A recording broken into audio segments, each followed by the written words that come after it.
Hello, the doubt is, according to Avogadro's law, equal number of moles of gases occupy the same volume at identical condition of temperature and pressure. Even if we have a mixture of non-reacting gases, then Avogadro law is still obeyed by assuming mixture as a new gas. Now let us assume air to consist of 80% by volume of nitrogen and 20% by volume of oxygen. If air is taken at STP, then its 1 mole would occupy 22.4 liter. 1 mole of air would contain zero point 0.8 mole nitrogen and zero point 0.2 mole oxygen. Hence, the mole fraction of N2 and O2 are given by zero point 0.8 and zero point 0.2. Density of air at NTP.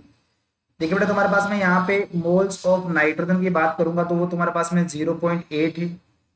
1 मोल में mole of oxygen तुम्हारे पास में 0.2 हो जाएगा।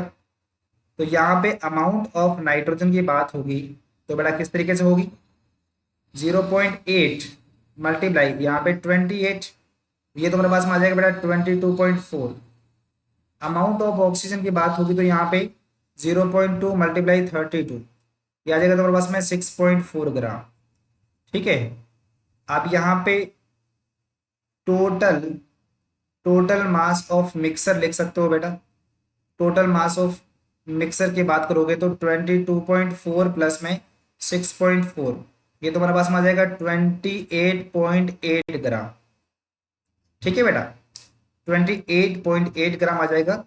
अब यहाँ पर देखिए, आप जब कैलकुलेट करोगे तो डेंसिटी हम कैसे निकाल देंगे बेटा। यहाँ पे डेंसिटी होता है तुम्हारे पास में mass upon volume, mass divide by volume. तो यहाँ पे तुम्हारे पास में देखो मास कितना है, 28.8 ग्राम है। और वॉल्यूम तुम्हारे पास में, यदि मैं टोटल 1 मोल गैस लेता हूँ, यहाँ पे 1 मोल गैस तुम्हारे पास में है, तो यहाँ पे तुम्हारे पास में 22.4 लीटर हो जाएगा। तो यहाँ से जो वैल्यू आएगी तुम्हारे पास में वो आएगी बेटा 9 डिवाइड बाई 7 ग्राम पर लीटर। ऑप्शन आपके पास में जो बेटा बी है वो करेक्ट आंसर हो जाएगा। I hope this answered your questions. Thank you so much.